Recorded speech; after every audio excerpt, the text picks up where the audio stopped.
Brought to you by TechnoSpark 20 series smartphones. कि कोई माए के लाल बाल बांका नहीं कर सकता है। मैंने कहा नहीं, मैं जाऊंगा सरधना में, मैं इस बार जरूर जाऊंगा, 24 में मैं जरूर जाऊंगा। जाति के सौदागर उपयोग करेंगे, बाद में सौदेबाजी करके गायब हो जाएंगे। अभी जम्मू कश्मीर से आ रहा हूं और केवल यहां की सभा के लिए आया हूं, अन्यथा मेरे और भी कार्यक्रम थे। मैंने कहा नहीं, मैं जाऊंगा सरधना में, मैं इस बार जरूर जाऊंगा, 24 में मैं जरूर जाऊंगा। और बहनों भाइयों, मैं इसीलिए आया हूं आपसे कहने के लिए, जो लोग गुमराह कर रहे हैं उनके गुमराह में आने की आवश्यकता नहीं। ये लोग कभी नहीं आएंगे। फिर जाति के सौदागर उपयोग करेंगे, बाद में सौदेबाजी करके गायब हो जाएंगे।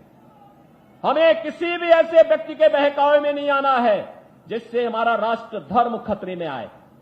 याद रखना, इस देश के राष्ट्र धर्म को हमेशा खतरा जब भी आया है, इन्हीं लोगों के कारण आया है जिन्होंने जातीयता के आधार पर समाज के सामाजिक ताने बाने को छिन्न भिन्न किया है, हमेशा छिन्न भिन्न किया है।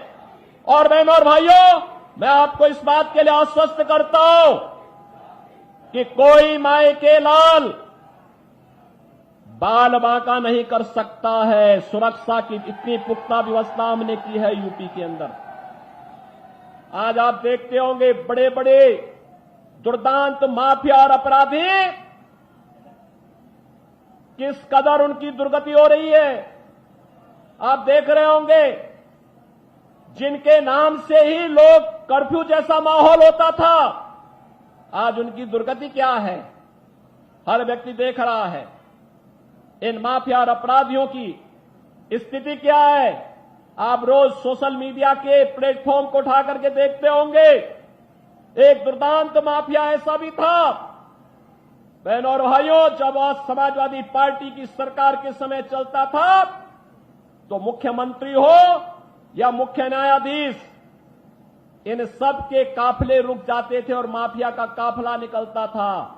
और जब हमने कार्रवाई की उस माफिया के खिलाफ और उसको रगड़ करके कोर्ट के सामने प्रस्तुत किया तो उसकी पैंट गीली हो गई थी,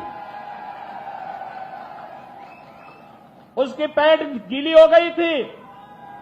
और तब हमने कहा था, उस समय उसको हमने कहा था, कानून को रौंदने वाले, आज कानून कितना बड़ा होता है यह एहसास हो रहा है कि नहीं हो रहा है। और निर्दोष लोगों को मारोगे तो मिट्टी भी नहीं मिल पाएगी। और बहनों और भाइयों, इसीलिए मैं आया हूं आपसे कहने के लिए, देखो, जिनकी गर्मी हम शांत कर चुके हैं उनको गर्म मत होने दीजिए। अब इस क्षेत्र को विकास की मुख्य धारा के साथ जुड़ने दो। उनकी सबकी गर्मी शांत हो गई है, वे गए काम से। और इसीलिए मैं आप सबसे अपील करने के लिए आया हूं कि पूरे देश की एक आवाज है, पूरा देश एक ही स्वर में बोल रहा है। और वह बोल रहा है कि फिर एक बार मोदी सरकार, फिर एक बार